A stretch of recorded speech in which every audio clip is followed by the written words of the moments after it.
for joining today's educational webinar with Cancer Support Community Los Angeles. I'm Abby Espinoza, the Program Manager at CSCLA, and I'm honored to welcome you to this week's webinar titled Protein Power for Thrivers, Eating for Strength During and After Treatment. Before we begin, if this is your first time joining us, Cancer Support Community Los Angeles is a premier nonprofit organization providing vital social and emotional support to families facing cancer, including patients, caregivers, and their loved ones, all at no cost. Our programs include support groups, healthy lifestyle classes, social activities, and educational programs such as this one. If you would like to learn more about our services or watch past webinars, please visit our website at cancersupportla.org. Before I introduce today's speaker, please note that your video and microphone are automatically disabled for this webinar. Please enter questions for the speaker into the Q&A feature found at the bottom of the Zoom window. Questions will be answered at the end of the presentation. We may not be able to get to all of your questions today, but we'll get to as many as possible. Please use the chat feature to share comments and resources with other participants or to ask questions of CSCLA. We ask you to limit chat comments to information relevant to this topic. Tamar Rothenberg is a registered dietitian nutritionist specializing in nutrition for breast and ovarian cancer thrivers. In her private practice and as the dietitian for Sharsheret's nutrition education program, Tamar helps clients cut through confusing nutrition information to reclaim their power around food and healing. She is the author of Cancer Diet for the Newly Diagnosed, an integrative guide and cookbook for treatment and recovery. Tamar has advanced training in vegetarian nutrition and herbal formulations in cancer care from Memorial Sloan Kettering Cancer Center. Her work includes co-facilitating the study Coping with Cancer in the Kitchen at Cancer Support Community Los Angeles. Tamar also serves on the U.S. News and World Report Health Expert Panel. It gives me great pleasure to welcome today's speaker, Tamar Rothenberg. Welcome, Tamar. Hi there. So nice to be back. Thank you so much for the warm welcome. While I'm setting up, I just want to wish CSCLA to find the best place possible. I have very fond memories from your present location. So let's start, and I just want to say this topic is prescient because, right, as you probably heard this week, the U.S. dietary guidelines came out and they're pushing protein. So let's talk about it, think, and see if it's right for you. So we're talking about protein power for thrivers, eating for strength during and after treatment. So this is really specific to those during or after treatment, and it's going to be very different from anyone who's not going through these active treatments. So what are we going over? One thing is, are you a protein girly? So I will explain that. And of course, we're going to talk about how much do we really need. This is, a top question I get. Can plant-based diets meet your needs? Spoiler alert, it can. And smart protein choices and practical swaps, because I want to empower you to make the right choices for you. And of course, I couldn't leave without giving you some simple and delicious recipes, and they are really simple. So I like to make them easy so you don't have to spend too much time in the kitchen, right? So are you a protein girly? What is a protein girly? So last year, this was a big trend, and it's still going on. These are social media influencers. They call themselves protein girlies, and they pushed eating a lot of protein. So you see here the definition, which really is not very good, but it's what happened with the protein girly trend is that products followed with tons of protein powders, putting protein in a lot of different products, which, as you know, doesn't make it easier, right? Doesn't make it healthier. So these protein girlies, they didn't care about how different people's needs are when it comes to the amounts they eat. So what we suddenly saw in the supermarket was a plethora of products just, kind of pushing protein. So, for example, one product I saw, like Cheerios protein. I don't know if you've heard of that.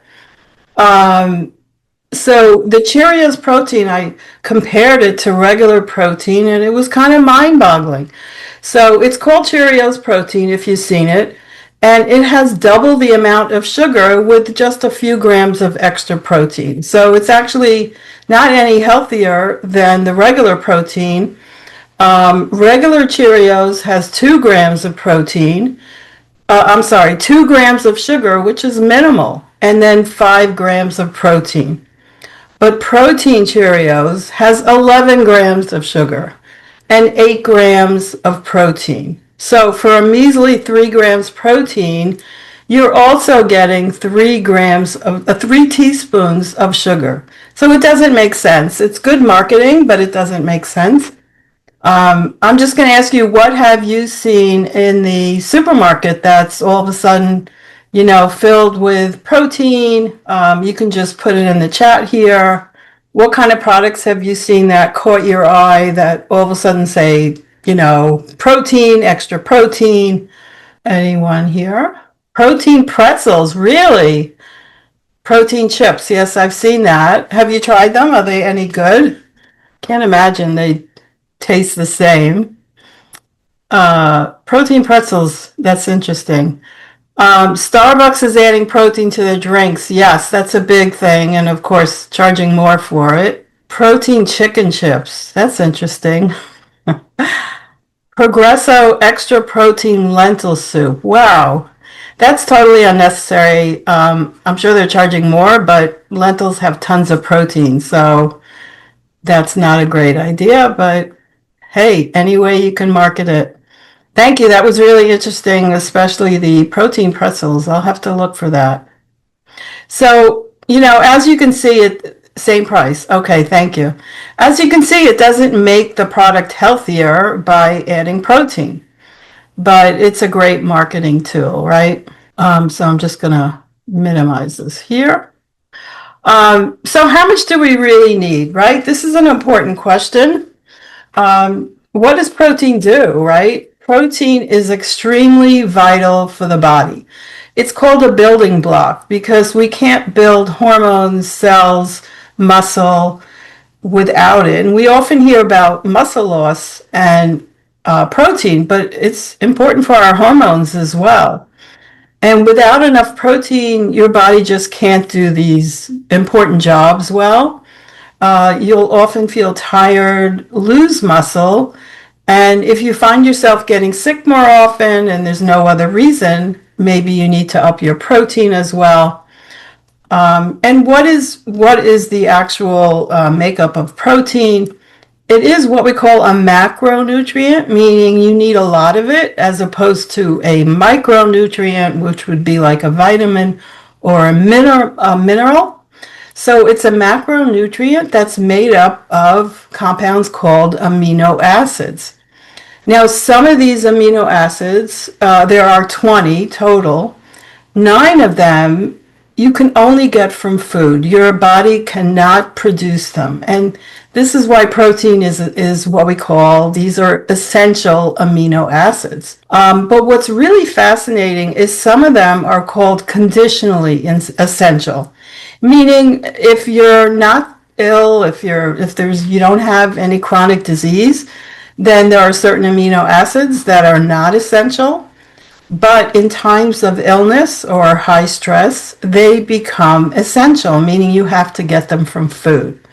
So this is why you'll often hear like a dietitian tell you to get a protein shake or increase your protein, because especially during treatment or after surgery, some of those amino acids become essential. And I hope that makes sense. Let me know if you're clear on that.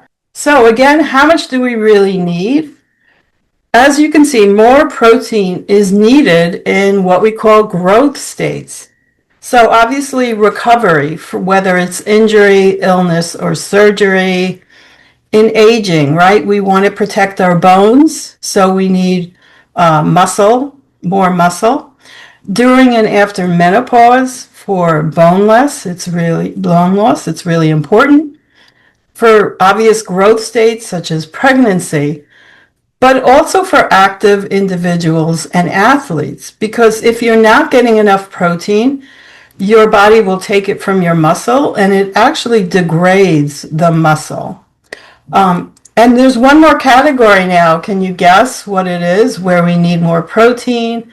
Anybody want to take a guess? So I'll just wait a little here, but if you haven't guessed, it's for anyone taking GLP-1s. That's a really important nutrient right now.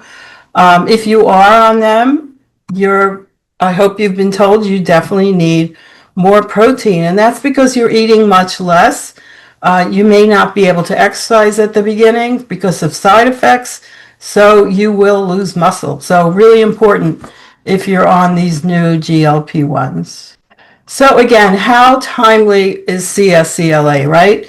This week, the new U.S. dietary guidelines doubled their protein amount. So what used to be the recommended level was 0.8 grams per kilogram. So that's a weight-based calculation. But that 0.8 only targeted very sedentary individuals with no chronic disease. I mean, how many people do we know like this, right? So it's really based on kind of healthy 20-year-olds, 18-year-olds. In fact, it's not based for the whole population, but it's meant to target people that are minimally going to reach their protein goals. So, and the new dietary guidelines doubled it. So it's either 1.2 grams per kilogram to 1.6, which we as dietitians used to say is mostly for acutely ill individuals. So it's very interesting. The only good thing I see about it is that the 0.8 was never meant to be a maximum. It was meant to be the minimum. It was meant to be the floor, not the ceiling. So I think there's greater recognition that protein needs are varied and depending on the individual. So if you see here on the left, this is the new U.S. dietary guidelines. They've gone back to the pyramid, which I don't think it's that great, but as my colleagues say, it looks like a food tornado now. Someone said to me it looks to her like a slice of pizza, which I agree. So what's important about all this is that an adult with a cancer present needs on the higher end. So that would be, let's say, between 1 to 1.5 grams, or even for a stem cell transplant, you're going to need on that higher level. A healthy older adult will be a little less, maybe 1 to 1.2 grams. With cancer, malnutrition, obviously the higher end.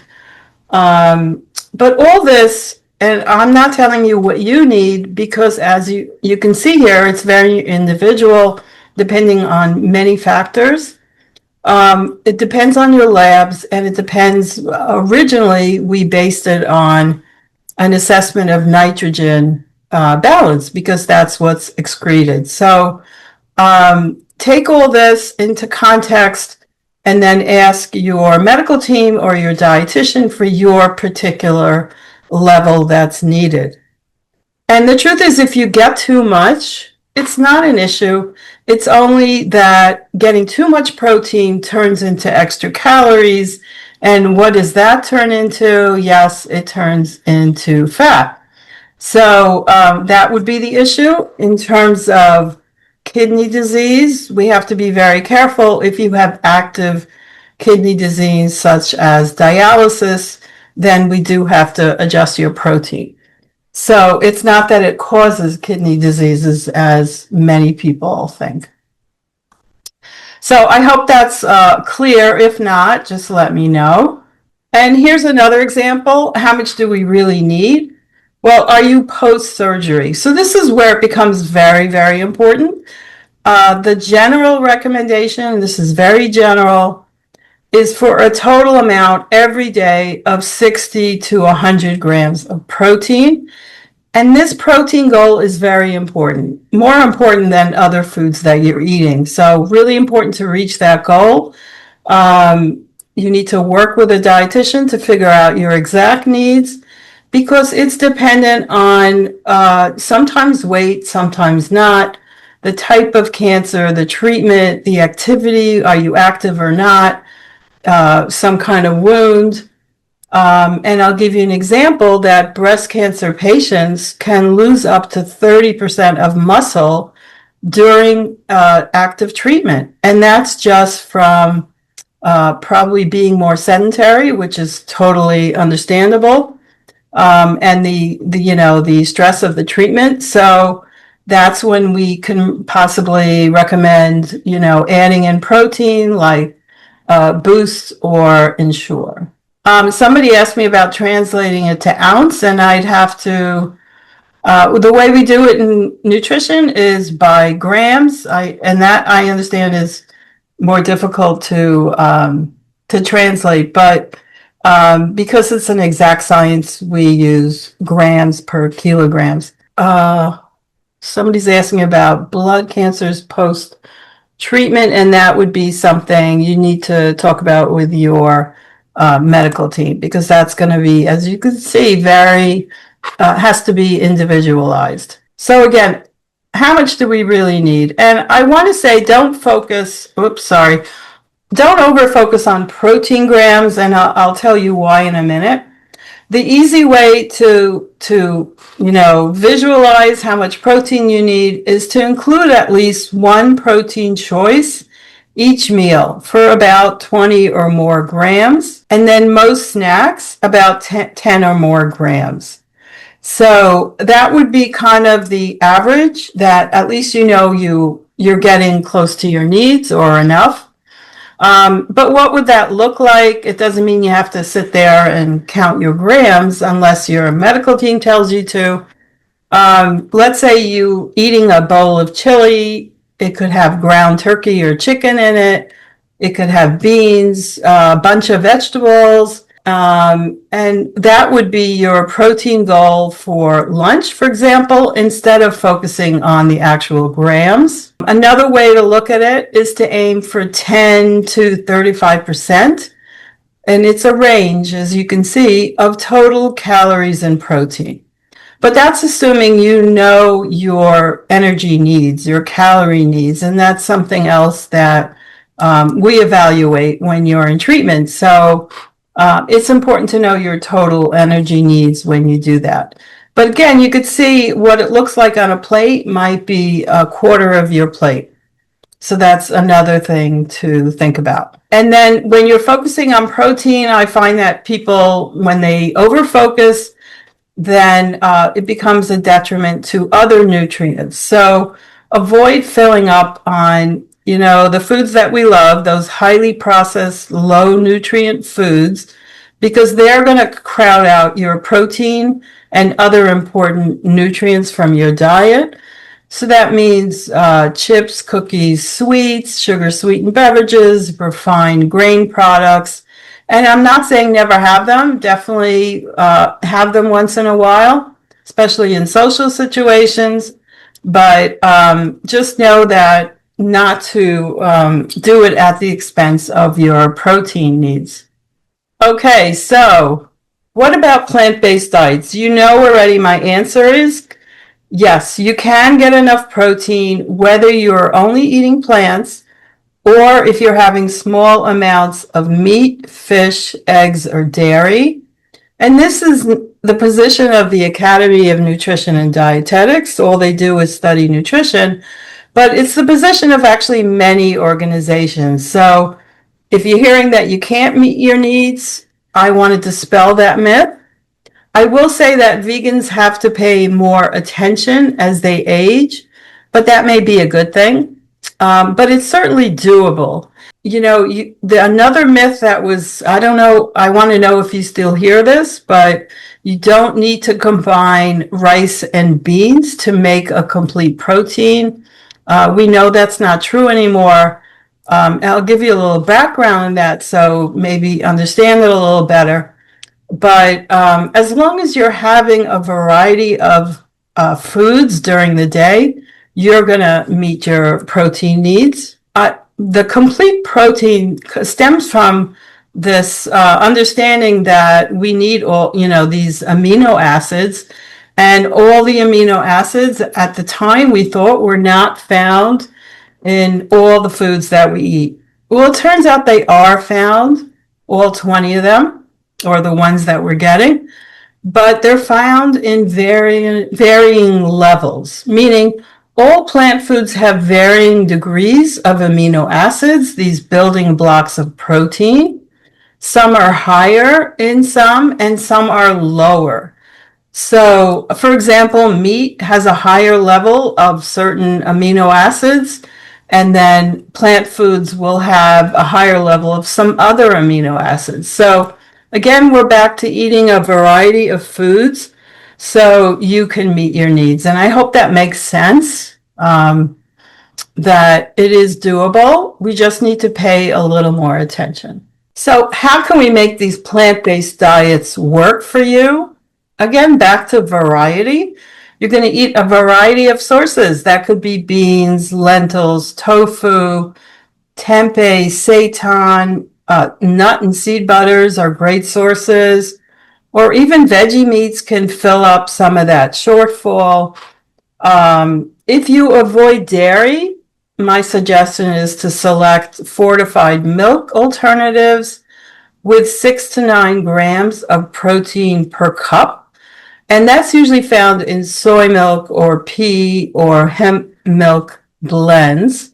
So it's important in this case to check labels. And then, for example, coconut yogurt usually misses the mark with protein, and a soy yogurt would probably have more. So really important to check, if you're cutting out meat, that you work with knowing what these products provide. And then the same idea about including processed foods and crowding out, the other nutrients and protein that you need applies to vegetarian and vegan diets. We all know that Oreos are vegan, so of course that's always a popular food, and we want to make sure that's not crowding out the other nutrition that we need. Let's talk about making smart protein choices. So when you hear you need higher protein, it doesn't necessarily mean high protein. It means higher quality. You want to go for the best quality protein. And one of the things to understand about protein is something called leucine. So you want to choose proteins with a high level of the amino acid leucine. Leucine is the muscle supporting nutrient you might not know about. This protein is essential for maintaining muscle, and leucine plays a special role. So the way to explain it is it's the main amino acid that stimulates something called muscle protein synthesis, MPS, and it's essential. It's an essential amino acid. Leucine helps us switch on muscle building after you eat. So if you have low leucine levels, that's been linked to less muscle mass and strength. So something that if you're going through treatment, you're working hard to rebuild. So consuming enough leucine is important for building muscle, and also the amount you need increases as you age. And the easiest way to get it is definitely through animal foods, animal proteins. They have more of it. But there are plant proteins such as soy and pea powder that have a relatively higher leucine content. And while protein is important too much of it can replace other healthy foods like fruits, vegetables, and whole grains. Do you want me to give you an example of like a leucine-rich meal? Is that something that would be helpful? I can give some ideas. Well, the easiest leucine-rich meal would be something like pasta with a sauce that has cannellini beans. and a sprinkle of Parmesan. Parmesan actually has leucine in it. That would be a really great way to get your leucine in a plant-based way. Or a tofu stir fry with veggies and brown rice. Really easy, nice. And finally, the easiest thing is just a Greek yogurt with nuts and berries. So yogurt and the nuts have leucine in it. So those are really easy ways. You can make sure you're getting a high quality protein with that important muscle building leucine. So I hope that's helpful. Yes, somebody asked a question about a test, making sure you're getting the right protein. I'll go over that at the end. Okay, so moving on, let's take a look at this chart of what does 30 grams of protein look like. So let's say you've been told you need between 20 and 30 grams a meal. Well, really, what does that look like? Let's take a look. You can comment which things that you like to eat or combine while we're looking at this. You could do a lentil soup, so 3/4 cup of lentils. This is uncooked though, has 30 grams. Really nice way to get your protein content. A can of tuna, an easy tuna sandwich, 5 ounces. So a can is usually 3 to 5 ounces. I wouldn't recommend having a whole cup of mozzarella, but it is another way to get your protein. Let's start over here. Salmon would be a really great way, 4 ounces, which is about a portion, 3 to 4 ounces. This is a really nice thing, edamame. You can have it as a snack. You can throw it in a salad. Great way to get protein. They sell it frozen now, so you don't have to, watch it disappear in the fridge. A portion of chicken breast, 4 ounces, easy 30 grams. Cottage cheese, which has surprisingly become very trendy, and I do have a recipe. So 1 1/4 cups is 30 grams. So if you're just having 1 cup, you're probably meeting your needs. This should be 1 1/4 cups. Greek yogurt, tempeh, tofu, also great way to get your, the firm has a little more protein. Shrimp, fish, again, really great way. Seitan, some people say it tastes like meat. Eggs, yes, I don't know why eggs aren't on here. Thank you for pointing that out. So an egg has around 7 to 9 grams of protein, and that's it. So this is, your general chart. Thank you. I will add eggs. And, think about adding 1 or 2 every meal of these types of foods so you can make sure that you're getting your needs met. Okay. Should I move on, or do you want to screenshot this? All right, so let's move on here. Yes, so somebody's asking about protein powders, and I know that's really important. But if there is a part 2 to the seminar, I would go into protein powders, protein bars, what are the options, because there's so much available now. And some are good, some are not so good, right? So that would be another whole seminar. All right, so now that we know some basics, about protein, what are some surprising sources, right? Let me know if you've heard of these. These are great ways to get protein as well. So, of course, beans are going to be a top choice for a plant-based protein. They have about 7 to 9 grams per half cup. And as we talked about, peanut butter, nut butter has about 7 grams per 2 tablespoons. So that's really easy to get. Animal foods and, of course, seeds like chia. But here's some surprising sources. So pumpkin seeds, really great way to get not just protein, but magnesium, which is important. Pistachios, just a fun snack to have. Tahini, have you heard of tahini? It's a sesame paste. You can put it in dressing. That's a nice, it's also very tasty. It's a great thing to put in smoothies, actually, too. And here's the biggest surprise, nutritional yeast, which is the easiest thing to add protein, lots of protein.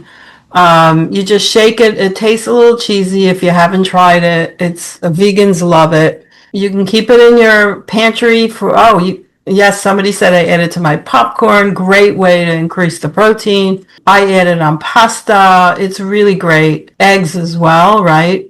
So try it because you can find it very reasonably priced. Bean pastas are always good. Buckwheat pasta, somebody mentioned.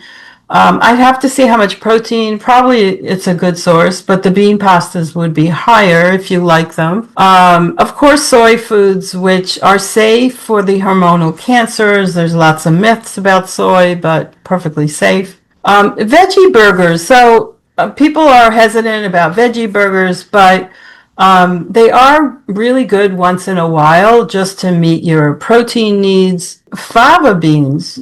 Yes, quinoa, somebody mentioned, it's actually a seed, so it does have lots of protein, quinoa. But has anybody tried fava beans, which is very popular in the Mid East? Do you know how to cook it? Do you have any ideas about fava beans? What's the best way to cook them? So you can find them frozen as well. When they're dried, you can find them fresh or dried. When they're dried, you do need to soak them in water before cooking to make them more digestible. But once soaked, you can boil, steam, or saute them. They're really good. You can add them for soups or stews for flavor and texture. And what is the flavor like? If anybody's had them, you can chime in here. But the taste is really described as kind of nutty with a slight bitterness, but it pairs really well with other foods such as garlic, onion, tomatoes, or herbs like mint or rosemary. So if you haven't tried fava beans, unless you're allergic, because it is one of the allergens, but if you're not, it's really worth trying. They can be very enjoyable, especially if you're not crazy about beans, every day, that kind of thing. Okay, so let's stay on the slide just a little bit. I want to show you some practical swaps to adding protein to meals, so it's not that complicated, right?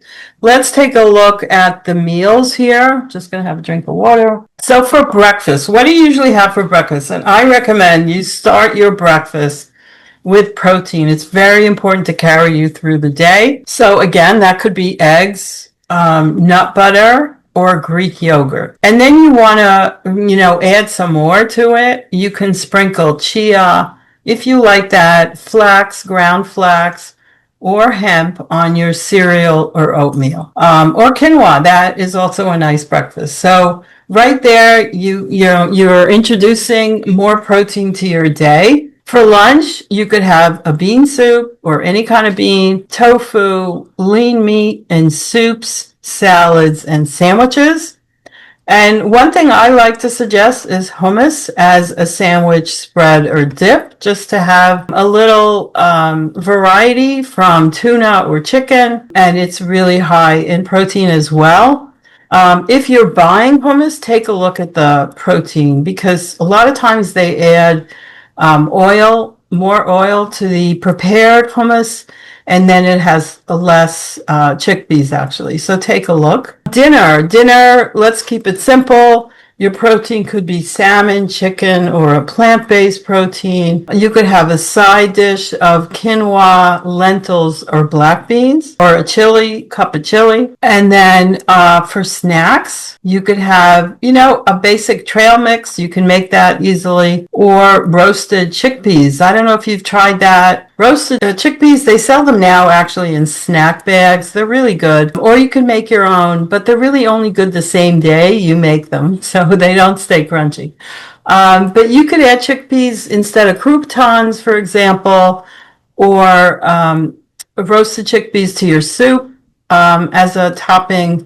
Really nice thing to experiment. Okay, so let's have a little test. You can't fail this test, don't worry.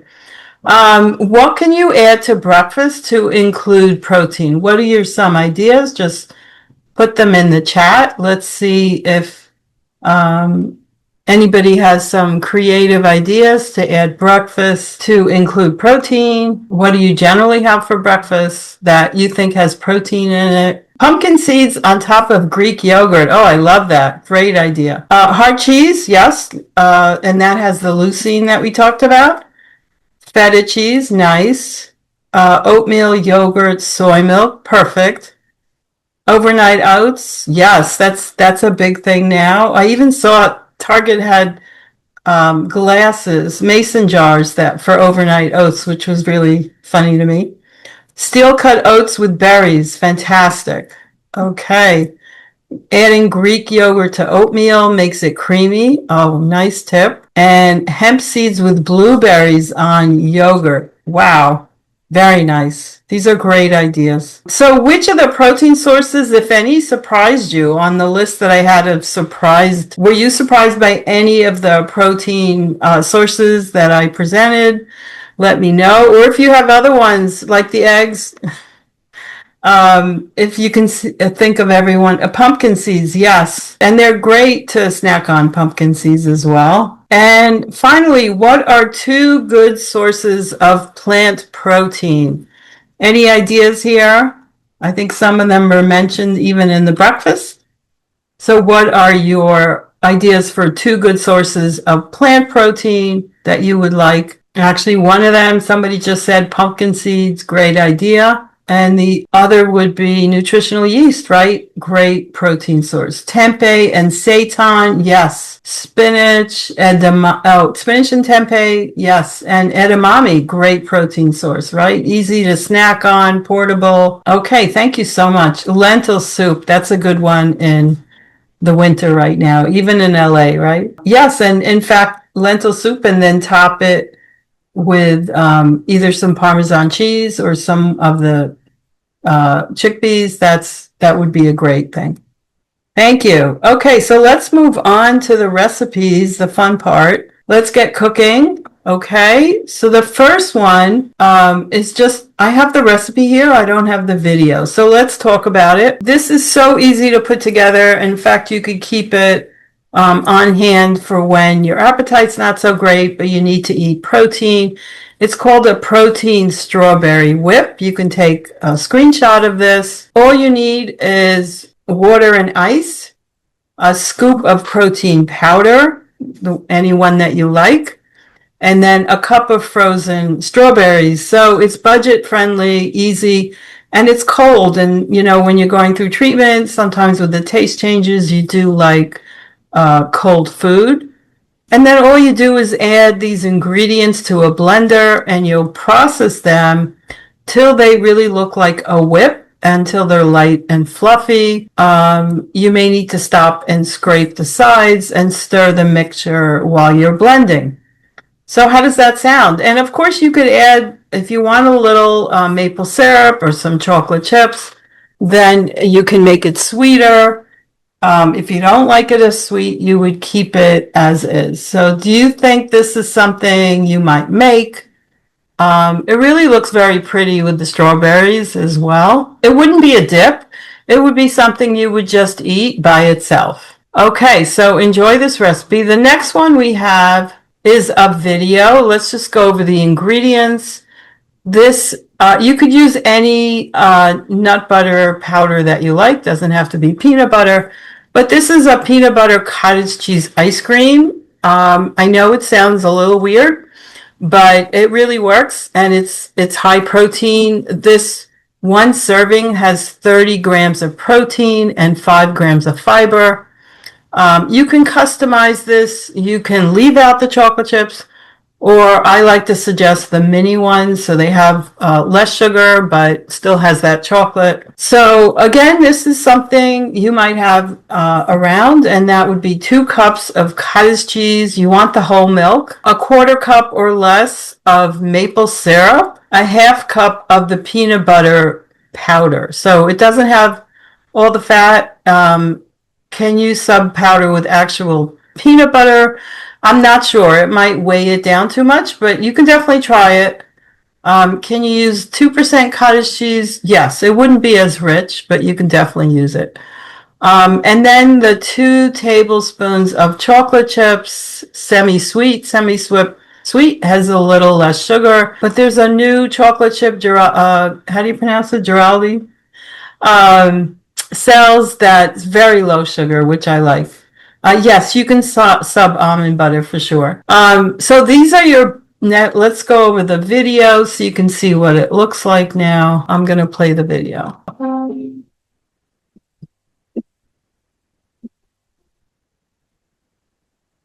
All right.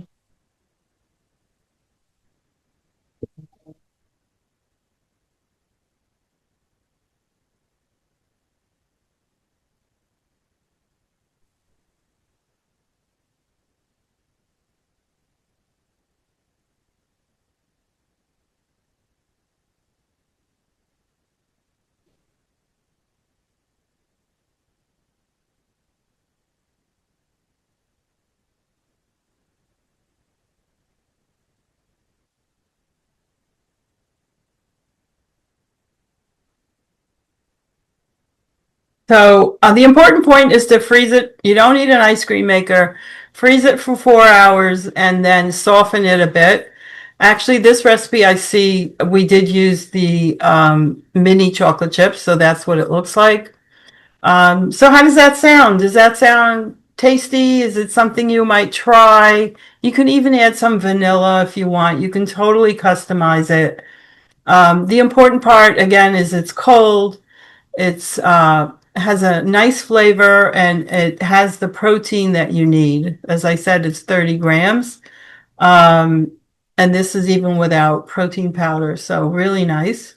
PB powder, yes, you can find it in lots of places now. I think even Trader Joe's was selling it, but you can find it in the baking sections in supermarkets. So you can definitely try that. A lot of people liked it during the low fat craze because it doesn't have fat.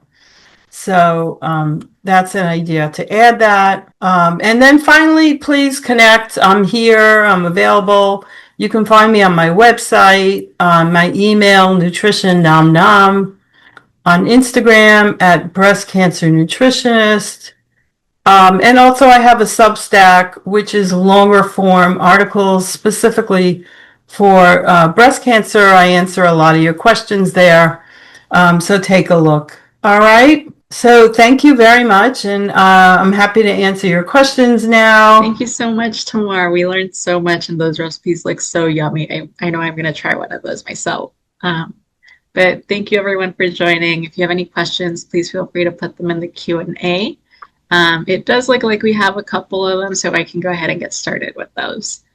So someone is asking, is there a test to make sure you're getting the right amount of protein? Yeah, so that would be, there's a couple of tests, so your labs would run them. It's not just one test, it's like 3 different tests, and also your nitrogen. So that could look like your albumin, but it's a bunch of tests. It's not just one test. Your medical team would know how to check for that. Perfect, thank you. And then someone else is asking, can you throw chia, flax, and hemp seeds into coffee? Oh, wow. I haven't tried that. It might be a little too much fiber. I have to see how much you're adding. I'm not sure. I think you do need a lot of moisture with those seeds. So you'd have to see if you actually like it. I think that would be the point.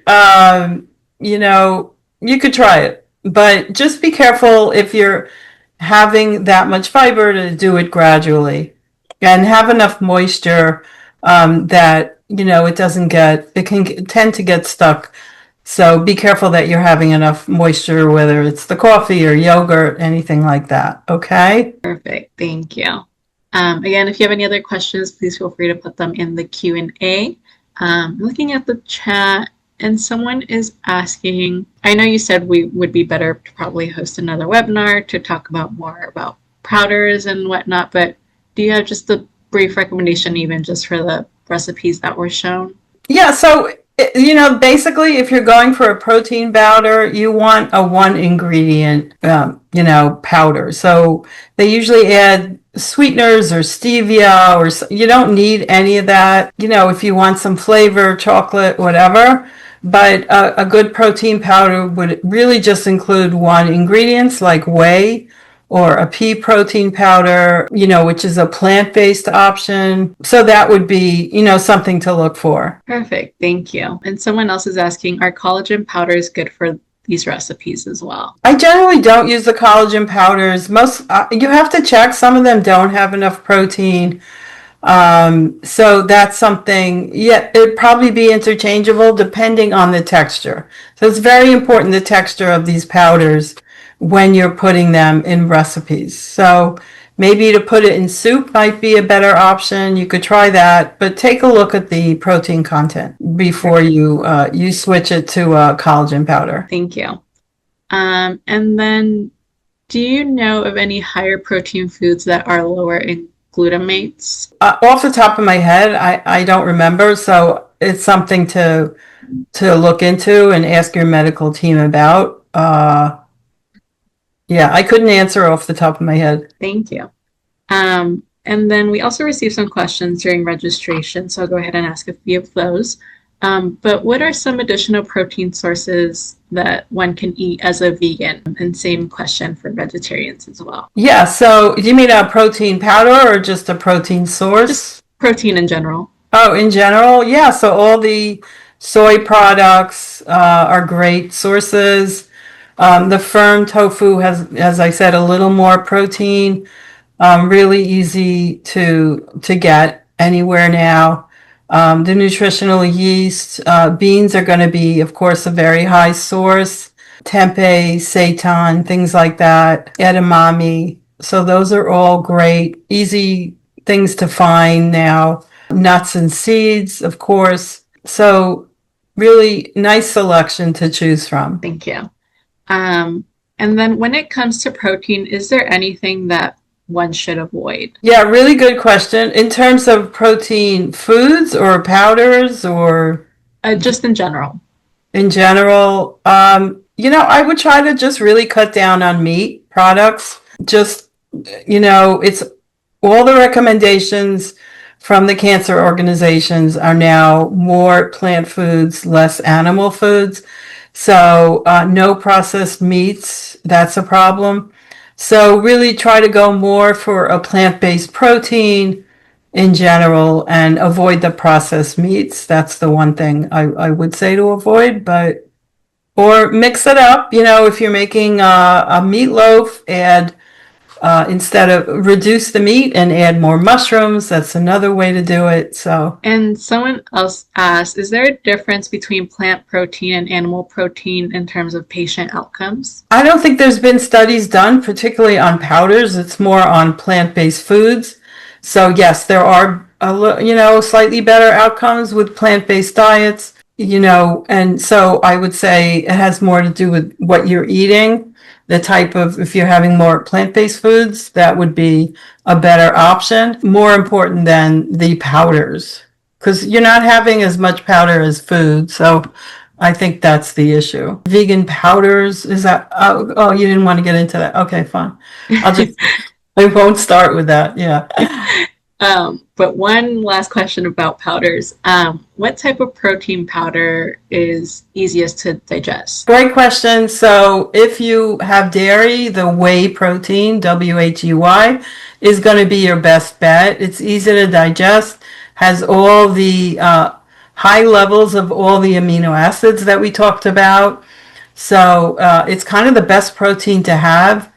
If you're okay with dairy. The plant-based are harder to digest, especially pea protein. So go for whey if you can, and that would be, I think, the easiest and the best to digest and get the best results. Great. And just final question. Someone actually had a question about whey products. But do you have any recommendation on who is trusted to purchase whey product? You mean a brand or? Yeah. I think if it just has that one ingredient whey, then you're okay. Usually that is not a problem with lead or other things. So Trader Joe's, Costco, those are all good brands, I think, to choose from. Orgain is a really nice company that focuses on kind of clean products. So, but generally, I think you can be pretty assured if it doesn't have other ingredients that you're doing okay with just the whey. Thank you so much, Tamar. Okay, Thank you for being with us today. We truly appreciate you. of Um, course, my pleasure. Thank you.